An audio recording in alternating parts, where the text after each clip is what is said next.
तो इस एपिसोड की स्टार्टिंग में हमें अपने मेन कैरेक्टर को दिखा जाता है जो कि सिस्टम में देखते हुए बोलता है कि मुझे सिस्टम ने कल क्या क्या चीज़ दी थी वो भी तो मैं देखूं। और वो एक पिल को निकालता है और बोलता है कि मैंने बहुत टाइम पहले सुना था कि ये एक चौथे ग्रेड की एक ग्रेट रिफाइन पिल है और इसको सिर्फ जो नॉनसेंस लेवल का जो कल्टिवेटर है वो ही रिफाइन कर सकता है, उसके नीचे लेवल वाला बंदा नहीं कर सकता। और हालांकि जो इसके जो नेचुरल मटेरियल और जो बाकी के ट्रेजर है वो भी ज़रूरी है इसको रिफाइन करने के लिए, लेकिन हम अगर हमारे जो हॉन्गमिंग सेक्ट है वहाँ पे देखें इसके मटेरियल तो हमें कुछ ही मटेरियल मिलेंगे, यानी कि एक दो ही मटेरियल मिलेंगे, इससे ज़्यादा नहीं मिलेंगे। लेकिन इससे इम्पॉर्टेंट चीज़ ये है कि मुझे कल एक टॉप नॉच हेवन ग्रेड की शॉट कंट्रोल टेक्निक मिली है जिसको कि मैं बहुत ही ज़्यादा दूर से कंट्रोल कर सकता हूँ। और ये जो शॉट टेक्निक है ये ऑलमोस्ट जो टॉप लेवल की जो इम्पेरियल शॉट टेक्निक है उसके बराबर है। और इसके अलावा मुझे एक और टेक्निक मिली है जिसका नाम फिंगर वाइंडिंग सॉफ्ट शॉट है और ये एक अर्थ ग्रेड की टेक्निक है। अगर मैं ये टेक्निक और जो मेरी जो पहली वाली टेक्निक है जो हेवन ग्रेड की, अगर मैं इसको कंबाइन करूँ तो मैं इनविंसिबल बन जाऊंगा, मुझे कोई हरा ही नहीं सकता। तो चलो मैं इसको ट्राई करता हूँ, जो हेवन ग्रेड की टेक्निक है इसको ट्राई करता हूँ। वो ट्राई करता है एक पत्थर पे और ये टेक्निक जैसे ही पत्थर पे लगती है पत्थर के टुकड़े टुकड़े हो जाते हैं। अपना मेन कैरेक्टर बोलता है कि नॉट बैड नॉट बैड। ये जो टेक्निक है इसको मैं बहुत ज़्यादा दूर से कंट्रोल कर सकता हूँ और ये सिंपल है, अगर मैं कहूँ तो ये शॉर्ट कंट्रोल आर्ट है, ये अच्छा है। और अगर मैं इस जैसी पावरफुल टेक्निक और भी ज़्यादा कलेक्ट करूँ शॉर्ट टेक्निक तो हाई लेवल का बंदा भी मेरे सामने कुछ भी नहीं है, वो तो मेरे सामने पिद्दी सा होऊंगा, तो वो मेरे सामने कोई प्रॉब्लम ही नहीं होंगी। और अभी टाइम हो चुका है, सिस्टम ने मुझे जो कल्टीवेशन के जो रिवॉर्ड दिए थे उसको डाइजेस्ट करने के लिए, यानी कि सिंपली सीखने के लिए, एब्जॉर्ब करने के लिए, तो वो करने लगता है। फिर अपना मेन कैरेक्टर बोलता है कि इस टाइम में कम से कम जो गोल्डन कोरेलियम का जो 5वां स्टेज है वहाँ पे तो ब्रेक थ्रू करूँगा ही, उसके नीचे नहीं कर सकता। हालांकि मैं उसके ऊपर भी कर सकता हूँ 6वें 7वें रिलम पे, लेकिन मैं 5वें रिलम पे तो कर ही सकता हूँ। फिर हमें हॉन्गमिंग सेक्ट के मार्केट को दिखा जाता है जहाँ पे अपना जो मेन कैरेक्टर है उसका डिसेबल होता है, यानी कि 2 डिसेबल होते हैं जो कि मज़े कर रहे होते हैं लड़कियों के साथ। फिर पीछे से लड़कियां बात करने लगती है और बोलती है कि क्या तुमने सुना कि जो 7वें पीक का जो एल्डर है जियाओ उसने गोल्डन को रिलम में ब्रेक थ्रू किया है। अरे यार ये तो बहुत ही अच्छी बात है। और लोग कहते हैं कि जो एल्डर वांग है ना उसकी भी उसने बैंड बजा दी थी, उसको पूरी बुरी तरह हरा दिया था। यार ये तो बहुत ही ज़्यादा अच्छा है। और सबसे इम्पोर्टेंट बात, वो कितना हैंडसम है यार, मैं तो मर जावा गुड़ खा के। और मैंने ये भी सुना है कि जो एल्डर जियाओ है उसने अपने जो स्पिरिचुअल रूट है उसको भी सेक्रीफाइस कर दिया था अपनी जो फीमेल डिसेबल है उसकी कल्टिवेशन बढ़ाने के लिए। अगर इस जैसा मास्टर हमारे पास रहता तो हम तो बहुत ही ज़्यादा खुशकिस्मत रहते हैं। ये बात सुन के उसका जो एक डिसेबल है, यानी कि टकला वाला डिसेबल, शायद से दूसरा या तीसरा ये डिसेबल होता है यार, मैं भूल गया, वो बोलता है कि जो एल्डर जियाओ है उसने अपने फीमेल डिसेबल को एक टॉप नॉच की स्किल सिखाई है अपने सेट की। लेकिन है कौन वो? क्या वो जो स्लेव थी, यानी कि जो नौकर थी, फीमेल नौकर, वो होंगी क्या? यार वो तो नल्ली थी, मुझे नहीं लगता कि वो हो सकती है।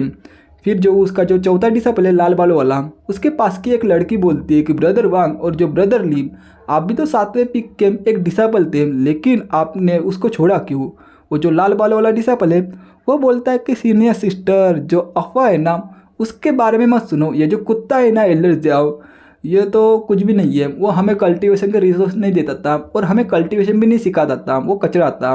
मैंने सही कहा ना? लीशान, जो लीशान नाम का बंदा है पीछे वाला, वो बोलता है कि हाँ तुमने सही कहा, वो ऐसा ही करता था। फिर वो वहाँ से जाने लगता है। उसकी लड़कियाँ बोलती है क्या सही में ब्रदर वो ऐसा करता था क्या? फिर एक जो उसका जो डिसेबल है गोल्डन बालों वाला, यानी कि पीले बालों वाला, वो बोलता है कि एल्डर जियाओ वो बूढ़ा आदमी उसने ब्रेक थ्रू कर लिया गोल्डन कोर पे, मुझे विश्वास नहीं हो रहा। और यहाँ तक कि जो एल्डर वांग है वो उसका अपोनेंट भी नहीं था, लेकिन उसने उसकी बैंड बजा दी है। और उसकी जो डिसेबल है ना फीमेल डिसेबल, उसने भी उसकी कल्टिवेशन बढ़ा ली और एक स्किल भी सिखा ली है। लेकिन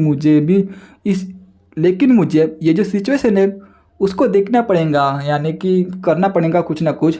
तो वो अपनी जो शॉट है वहाँ पे बैठ के उड़ जाता है अपना जो 7वां पीक है अपने मेन कैरेक्टर का, वहाँ पे जाने के लिए। फिर हमें अपना जो मेन कैरेक्टर है उसके पीक का सीन दिखा जाता है जहाँ पे कोई आता है और उसका जो डिसेबल है पीले बालों वाला वो झाड़ी में छिपके हुए सब कुछ सुन रहा था। जो बंदा आया था वो बोलता है कि एल्डर जियाओ आपको मेरा प्रणाम। और ये होता है जो लीडर है ना उसका एल्डेस्ट डिसेबल, यानी कि सबसे पहला डिसेबल पुराने वाला, वो बोलता है कि एल्डर जियाओ मैं यहाँ पे आया हूँ, जो लीडर है ना उसने आपको कुछ मैसेज दिया है, वो मैं बताता हूँ कि 100 दिन बाद हमारा जो सेक्ट है ना वहाँ पे ग्रेट सेक्ट कंपटीशन होंगी। तो लीडर ने मुझे यहाँ पे आपको इन्फॉर्म करने के लिए भेजा है, तो आप भी इसकी तैयारी कर लेना। लेकिन वो जैसे ही अपने जो फीमेल डिसाइपल है उसको देखता है, उसकी कल्टिवेशन को देखता है और बोलता है कि लेकिन मुझे माफ़ करना, मैं ये सब बोल रहा हूँ। तो आपकी जो डिसाइबल है ना वो बहुत ज़्यादा नल्ली है, आप डिसाइबल बनाने के मामले में थोड़े कच्चे हो। तो जो जूनियर सिस्टर है, अगर मैं उसके क्वालिफिकेशन के बारे में कुछ बोलूँ तो वो जो हमारे जो सेक्ट है उसको रिप्रेजेंट करेंगी, तो मुझे डर है कि वो बहुत ज़्यादा बुरी तरह हार जाएंगी, वो तो हारने वाली है पक्का। ये बात सुन के उसकी डिसाइबल बोलती है, अबे कुत्ते तुझे क्या पता है कि मैं कितनी स्ट्रांग हूँ कितनी नहीं, अबे नल्ले, बहुत सारी गालियाँ देती है। फिर अपना मेन कैरेक्टर बोलता है कि अरे ये जो लीडर का जो डिसेबल है इसके आँख में कुछ प्रॉब्लम है लगता है। फिर वो ये सब बातें सुन के, यानी कि उसके जो डिसेबल है उसकी गालियाँ सुन के वो जो लीडर का जो डिसेबल है वो बोलता है, अरे क्या तुमने मुझे कुत्ता कहा, अबे तू गधी की बच्ची। लेकिन अपना मेन कैरेक्टर बोलता है कि मेरी जो डिसेबल है नाम वो कुछ दिन पहले एक शादी बंदी थी, एक ऑर्डिनरी पर्सन थी, लेकिन उसकी कल्टीवेशन सिर्फ 3 दिनों में बहुत ही ज़्यादा बढ़ गई है, वो 10 गुना ज़्यादा ताकतवर हो गई है। और अगर मैं तुम्हारे साथ इसकी कंपैरिजन करूं तो मेरी डिसेबल की कल्टीवेशन के स्पीड के हिसाब से मैं तुम्हें ये पूछने की हिम्मत तो कर ही सकता हूँ कि तुम्हारे इसके साथ कोई भी मैच नहीं है, क्या मैंने सही कहा नाम। ये बात सुन के वो जो लीडर का जो डिसेबल है वो शॉक होता है, वो बोलता है कि क्या 3 दिनों में ये जो पोस्टेंटल रिलम है उसके पीक लेवल में पहुंच गई।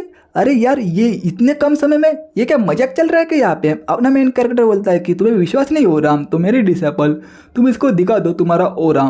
फिर उसकी जो डिसेबल है वो अपना स्पिरिचुअल पावर दिखाती है, वो बोलती है हाँ मास्टर ये देख कुत्ते के गमीने के बच्चे गधे के बच्चे तू है, ये जो ओरा है ये देख के वो जो डिसेबल है वो बोलता है अरे ये सही में जो पोस्टेंटल रिलम है उसके पीक पे पहुँच गई है, वो भी 3 दिनों में। लेकिन ये पॉसिबल कैसे है, ये कैसे हो सकता है। और ये देख के उसका जो पुराना डिसेबल है वो भी शौक होता है। अपना मेन कैरेक्टर बोलता है कि हाँ यहाँ पे सब कुछ पॉसिबल है तो तुम चला जाए यहाँ से। फिर उसके जो नौकर है वो भी उसको चिढ़ाती है, वो बोलते हैं यार गधे का बच्चा चल भाग यहाँ से। ये बात देख के, यानी कि ये सब देख के उसका जो पुराना डिसेबल है वो बोलता है कि अरे ये कमीनी की बच्ची ये पोस्टनेटल रिलम के 10वें स्टेज पे पहुंच गई, वो भी पीक लेवल पे, ऐसा कैसे हो सकता है, ये तो नल्ली बंदी थी। लेकिन उसकी जो क्वालिफिकेशन है उसके हिसाब से अगर ये अकेले कल्टिवेशन करती तो ये मरते वक्त तक, यानी कि ये मर भी जाती तब भी ये इस लेवल तक नहीं पहुंचती। तो ऐसा लगता है कि ये जो एल्डर ज़्याओ है इसने सही में इसका जो मेरिट है वो बढ़ाया है, यानी कि अपना स्पिरिचुअल रूट थोड़ा सा इसको दिया है जिसकी वजह से इसका भी फ़ायदा हुआ है। लेकिन मैंने ये उम्मीद नहीं की थी कि ये जो बूढ़ा आदमी है, यानी कि ये जो कुत्ते का बच्चा है, ये इतना सेंटिमेंटल होगा अपने डिसेबल के बारे में। लेकिन मैंने सुना है कि अगर कोई बंदा अपनी स्किल और जो कल्टिवेशन है उसको ट्रांसफ़र करता है तो उसकी भी जो कल्टिवेशन है उसमें डैमेज पहुंचता है, यानी कि थोड़ी ना थोड़ी उसको भी तकलीफ होती है, उसकी कल्टिवेशन थोड़ी घट जाती है, तो वो उसकी जो कल्टिवेशन है वो कम हो गई होंगी। तो क्यों ना मैं इस चीज़ का फ़ायदा उठाऊँ और ये जो कुत्ता है, ये कुत्ते कमीना का बच्चा एल्डर ज़्याओ, उसको सबक सिखाऊँ या फिर मैं उसको मार ही डालूँ, ये सबसे ज़्यादा अच्छा ऑप्शन होगा मेरे लिए।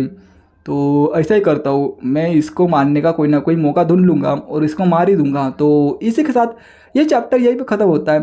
तो आपको ये वीडियो कैसा लगा वो मुझे कमेंट बॉक्स में ज़रूर बता देना। अगर आपको अच्छा लगा होगा तो शायद से मैं इसके ज़्यादा चैप्टर डालने की कोशिश ज़रूर करूँगा। तो अभी तो मेरे एग्ज़ाम चल रहे हैं और अगले महीने मेरी जो ग्रुप डी है उसके भी एग्ज़ाम है रेलवे के, तो उसकी भी थोड़ी मुझे तैयारी करनी है, जिस वजह से ज़्यादा टाइम नहीं मिल रहा। तो कल मैंने एक ही वीडियो डाला था, कल मैं पढ़ाई कर रहा था जिस वजह से, तो छोड़ो जाने दो, मैं इसको कंटिन्यू करूँगा या फिर सवेरे मैं इसको रिकॉर्ड करते जाऊँगा और उसको जो एडिट करके मैं शाम के वक्त या फिर दोपहर के वक्त इसके चैप्टर डालते जाऊँगा। अगर आपको चाहिए तो, अगर दूसरी मानवा चाहिए तो वो भी कमेंट बॉक्स में बता देना कि आपको कौन सी मानवा चाहिए। तो अगर आपको दूसरी मानवा चाहिए, यानी कि ऑडियंस को ये दूसरी मानवा चाहिए, ये नहीं पसंद आ रही, तो मैं दूसरी मानवा को एक्सप्लेन करूँगा, सिंपल सी बात है। तो मिलते हैं नेक्स्ट वीडियो में। Till then bye bye, sayonara.